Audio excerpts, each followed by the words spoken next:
Last night's episode of Jimmy Kimmel Live descended into unprecedented chaos when John Oliver was forcibly removed from the studio after Jimmy Kimmel accused him of being a foreign instigator who had no right to criticize America and suggested his British citizenship made him an ungrateful guest in the country. The HBO host didn't just defend his work. He delivered a methodical destruction of Kimmel's nationalism that exposed deep xenophobia, hiding behind patriotic language, and left ABC facing yet another crisis. But what started as promotion for Oliver's new season of Last Week Tonight would reveal something disturbing about how Kimmel really views immigrants who dare to critique American systems. The Hollywood Boulevard studio carried unusual tension from the moment Oliver arrived. The 47-year-old British-American comedian was there to discuss his show's upcoming deep dive into healthcare bankruptcy. But Kimmel's writers had prepared something entirely different.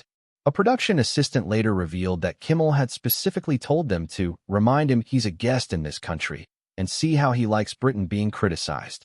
The warm-up comic had been making jokes about British teeth and colonizers who lecture us about morality. Multiple staffers expressed discomfort with the nationalist tone, with one writer reportedly telling Kimmel, "This feels xenophobic," only to be dismissed with, "It's called patriotism. Look it up." Therefore, when the cameras rolled, Oliver was walking into an ambush wrapped in the American flag. The show opened with Kimmel's typical monologue, but it included several pointed jokes about foreign critics who bite the hand that feeds them, and people who flee their own countries then complain about ours. Oliver waited backstage, adjusting his glasses repeatedly, a nervous habit his team recognized as preparation for intellectual combat. His producer would later reveal that Oliver had actually anticipated this angle, saying, "Watch him go full nationalist. It's the last refuge of someone who can't defend the indefensible." When Kimmel finally announced, "Please welcome John Oliver," he walked out with measured steps, his expression already suggesting he knew exactly where this was heading. "John, welcome to the show," Kimmel began with false warmth. "Another season of telling Americans what's wrong with America? Another season of journalism, yes," Oliver replied calmly, already setting his tone. "It's interesting, though. You left Britain to come here, but all you do is complain. Seems ungrateful," Kimmel said, leaning back with manufactured casualness. "I critique systems that harm people. Nationality doesn't determine the validity of facts," Oliver responded. "But it does determine whether you should be grateful for the opportunities America gave you," Kimmel pressed. "Grateful? I pay taxes. I contribute to society. I employ Americans. What exactly should I be grateful for? The privilege of staying silent about injustice?" Oliver asked, his British accent becoming more pronounced. Therefore, the xenophobic attack was immediate. But Oliver was prepared. He adjusted his glasses and leaned forward slightly. "You know what's fascinating, Jimmy? You're using the exact same rhetoric used against every immigrant who's ever pointed out problems. Irish immigrants were told to be grateful. Italian immigrants were told to be grateful. Now it's my turn. The song remains the same," he said. "This is different. You have a platform to attack the country that welcomed you," Kimmel said defensively. "Attack? I did a segment on medical debt. Are you saying discussing medical bankruptcy is attacking America? Is America so fragile that facts constitute an assault?" Oliver asked. He stood up slowly, his movement deliberate. "Let's discuss gratitude, shall we? I'm grateful to live in a country with free speech. So grateful, in fact, that I exercise it." "That's not ingratitude, Jimmy. That's participation," he said. "Sit down, John. We're having a conversation," Kimmel said, his authority already wavering. "No, we're having a nationalist lecture disguised as an interview. There's a difference between conversation and telling immigrants to shut up and be grateful," Oliver replied. But then he revealed something that changed the dynamic. "You know what your own writers told me? That you regularly reject stories that make America look bad internationally. That you've killed segments about healthcare, gun violence, and inequality because they're unpatriotic." "Want to discuss that?" he said. Kimmel's face reddened. "That's not true," he said quickly. "Really? Should we ask them? Several are here tonight. Should we invite them on stage to discuss your editorial decisions?" Oliver suggested. The threat was clear. Kimmel's own staff could confirm his nationalist censorship. But Kimmel tried another angle. "At least I don't pretend to be American while maintaining British citizenship." "Pick a side," he said. "I have picked a side. The side of truth over nationalism. The side of facts over feelings. The side of journalism over jingoism. You should try it, Oliver responded. He turned to the audience, and this is where something important happens. There are immigrants watching right now who've been told to be grateful and silent, who've been told that pointing out problems means they should leave. Don't let people like him silence you. Share this moment. Comment your own experiences of being told you don't belong when you speak truth. Like this video to spread awareness that citizenship isn't about silence, but participation. Your engagement might help another immigrant find their voice. Sometimes sharing these experiences helps others know they're not alone in facing this bigotry, he said directly to the camera. The audience response was powerful. Many applauded loudly. Others sat uncomfortably with Kimmel's nationalism exposed. But Kimmel, desperate to regain control, made things worse. Maybe you should go back to Britain if America is so terrible, he said, revealing his true feelings. The studio went silent. Oliver smiled sadly. There it is. Go back where you came from. The last argument of someone who can't defend their position. You've just exposed yourself, Jimmy, he said. That's not what I meant, Kimmel backtracked. It's exactly what you meant. When you can't refute facts about medical debt, you attack my nationality. When you can't defend systems that harm people, you question my right to speak. That's not patriotism.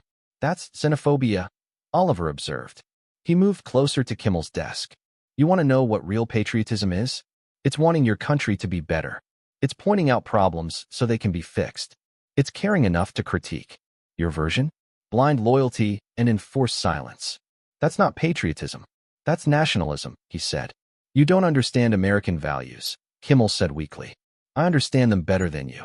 America was founded on dissent, on challenging authority, on refusing to accept injustice. You're telling me to accept injustice because I wasn't born here. Who's really betraying American values? Oliver asked. The philosophical trap was perfect. Kimmel couldn't answer without contradicting either American principles or his own position. But Oliver wasn't finished. You know what percentage of American Nobel Prize winners were immigrants? 40%. You know what percentage of Fortune 500 companies were founded by immigrants or their children? 44%. But sure, we should all shut up and be grateful, he said. That's different. They contributed, Kimmel began. And investigating corruption, exposing injustice, and informing the public isn't contributing? Only if you define contribution as never saying anything negative, Oliver interrupted. Kimmel made his fatal error. Security, escort him out. He's being disruptive, he said. The audience erupted in boos. Having a British-American journalist removed for defending free speech was catastrophic. But Oliver laughed. Perfect. You're literally having an immigrant removed for exercising free speech. Please, continue. The symbolism is perfect, he said. Two security guards approached reluctantly. Many audience members stood to leave in protest.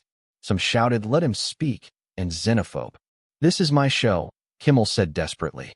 Built on your freedom to speak. A freedom you're denying me because of where I was born. The irony is stunning, Oliver replied. As security hesitated, Oliver raised his hand. I'll leave voluntarily. But first, let everyone see this clearly. You invited me here to promote my show, then attacked my right to make it because I'm an immigrant. You questioned my gratitude while trying to silence me. You wrapped xenophobia in the flag and called it patriotism, he said. He looked directly at Kimmel. You know what makes me genuinely sad? Your own grandparents were immigrants. They faced this same bigotry, and now you're perpetuating it. They'd be ashamed, he said. Don't you dare talk about my family, Kimmel warned. Why? Because they were immigrants who contributed to America? Like I'm trying to do? The difference is, they didn't have someone telling them to shut up and be grateful on national television, Oliver replied. He walked toward the exit, then turned back. Oh, and Jimmy? That crying you do about healthcare and shootings? How do you reconcile that with telling someone investigating those exact issues to leave the country? Your tears mean nothing if you silence those seeking solutions, he said. He left to thunderous applause. The majority of the audience gave him a standing ovation. Many walked out with him.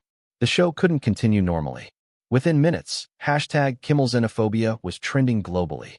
The clip of him telling Oliver to go back went viral instantly. Immigrant rights organizations mobilized immediately. The backlash was severe and swift. ABC faced immediate criticism for platforming xenophobia. Sponsors targeting diverse demographics pulled support. The network faced another late-night crisis. Kimmel attempted damage control the next night, claiming his words were misunderstood, but the internet had receipts. The "go back" comment was unspinnable. His nationalist positioning was clear. Oliver responded brilliantly on his next show, doing an entire segment on the history of telling immigrants to go back, placing Kimmel's comments in historical context of American xenophobia. The segment went viral, further damaging Kimmel. But the deeper impact was on immigrant voices in media. Oliver had articulated what millions of immigrants felt, that their right to critique was constantly questioned based on birthplace, not facts. That gratitude was weaponized to enforce silence. The incident became known as the Oliver Principle, that attacking someone's nationality instead of their arguments reveals intellectual bankruptcy. Universities used it to teach about ad hominem fallacies and xenophobic rhetoric. Kimmel's show lost significant viewership, particularly among immigrant communities and their allies. His attempts at political commentary were now viewed through the lens of his exposed nationalism. Years later, Kimmel would admit the incident damaged my credibility permanently. But he never fully apologized, instead claiming he was defending America, revealing he still didn't understand the difference between patriotism and xenophobia. But that night, all anyone saw was John Oliver refusing to be silenced because of his birthplace, refusing to accept that immigration meant grateful silence, refusing to let nationalism masquerade as patriotism. He'd been kicked off the show, but he'd kicked down the wall between acceptable nationalism and exposed xenophobia. The security guards who'd been called revealed later that they'd refused to actually touch him, with one saying, "We're not enforcing that bigotry." That moral clarity became the lasting image. John Oliver, removed for exercising the free speech America claims to cherish, walking away with dignity while Jimmy Kimmel sat behind his desk, exposed as someone who believed birthplace determined the right to speak truth. The empty chair Oliver left represented every immigrant told to shut up and be grateful, every voice silenced by nationalism, every truth dismissed because of the speaker's origin rather than its accuracy. And Jimmy Kimmel, who'd wrapped himself in the flag while telling an immigrant to leave, was exposed as embodying the very anti-American values he claimed to defend. The difference was absolute. Oliver continued his journalism without apology. Kimmel continued his show without credibility. One had been asked to leave a show. The other had been revealed as asking immigrants to leave the country. Everyone watching understood which position was truly un-American.